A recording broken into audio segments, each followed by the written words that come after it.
great conference, tremendous teams, and we're pushing very hard. I think the biggest headwind we have is that you have Democrats that don't want to see it happen, but I think they want to play, and the fans want to see it, and the players have a lot at stake, including possibly playing in the NFL. You have a lot of great players in that conference. So we had a very good conversation, very productive, and maybe we'll be very nicely surprised. They had it closed up, and I think they'd like to see it open, along with a lot of other football that's being played right now. So thank you very much, and thank you to Kevin. Mr. President, can you tell us? The family of Jacob Blake or anyone?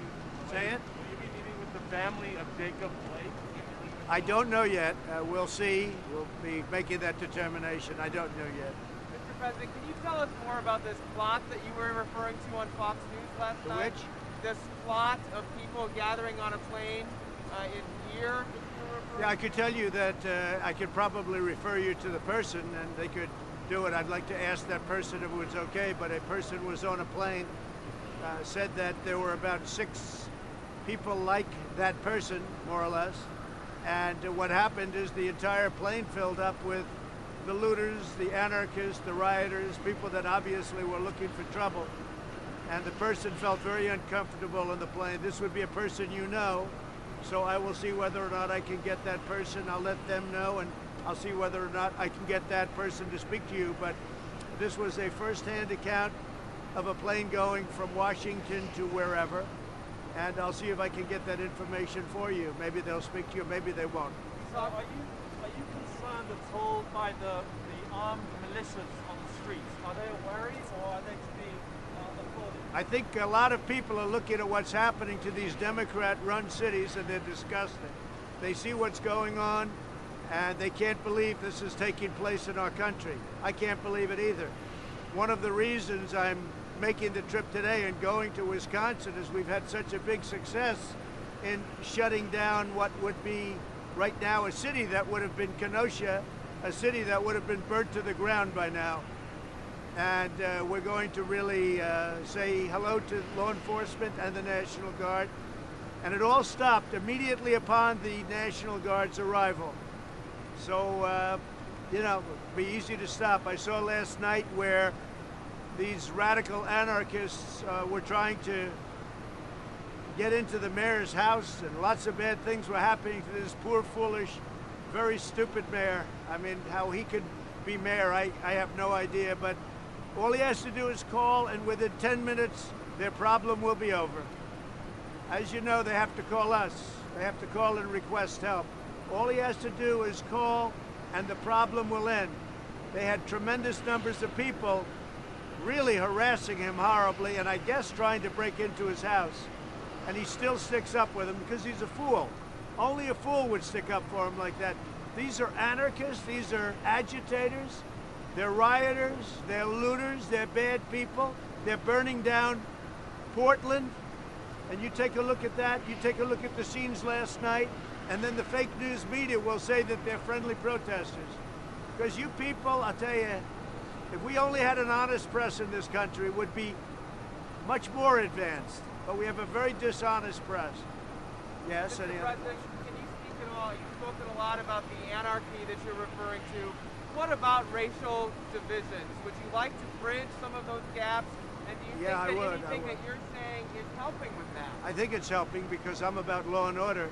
And if you look at the black community, they want the police to help them stop crime. The Hispanic community, they want police. 82%, 84%, numbers that you haven't even seen. They don't want crime. They don't want to be mugged. They don't want to have any problems. And it's just a shame. And as far as the previous administration, take a look at Baltimore, what happened? Was it Freddie Gray? Take a look at Baltimore.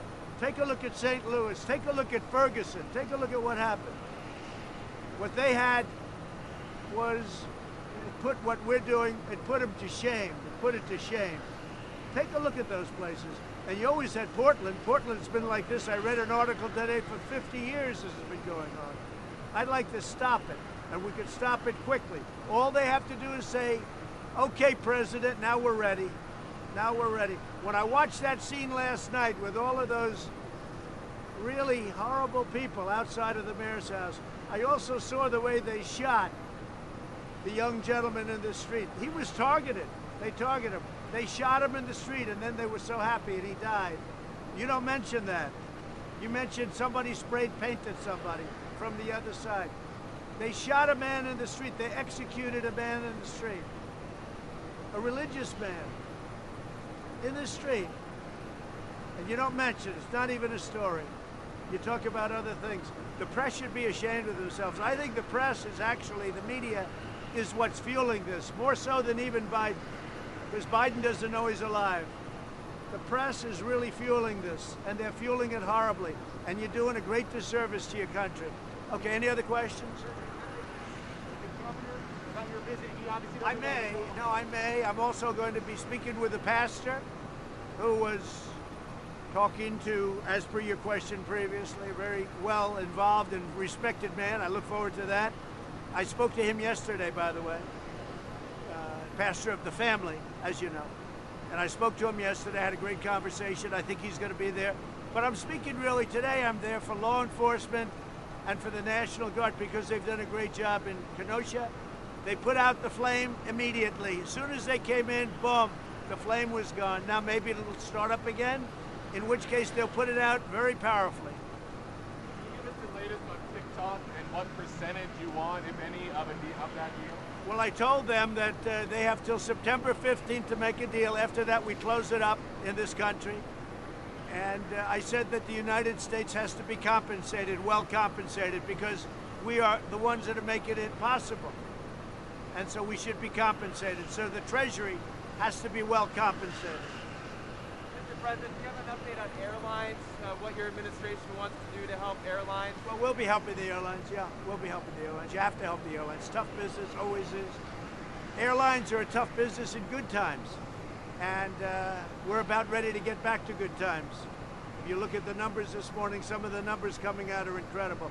We have now the all-time highest stock market, if you take the average. We're at a number that nobody would even believe. We're doing well. We have tremendous, I tell you, we have tremendous, what would you say is the best word? The enthusiasm for the country, the enthusiasm for the comeback, the V. You look at the V. Now I think it's a super V.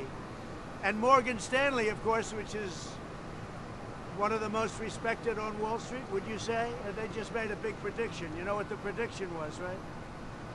That President Trump is going to remain president. So we'll have to see. We'll have to see. But I cannot imagine anything else, because if somebody else got in, namely my opponent, your stock markets, instead of being records right now, they will crash. Your 401ks will be down to nothing. Your stocks will be down to nothing. And we will have a depression like you've never seen before. We're going to have an incredible economy. Next year is going to be one of the best years that we've ever had, and everybody's getting a big tax cut. Thank you very much. Yeah, we're working with the drug companies on substantially lowering drug prices. I've put out a favored nations clause. I've signed it. That means we get the lowest prices anywhere in the world. We match whoever gets the lowest. And the drug companies have a real problem with that, so they're coming in to see me, and we expect to get a very substantial price reduction in prescription drugs, which has never been done before. They're coming, yeah, they're coming. This week.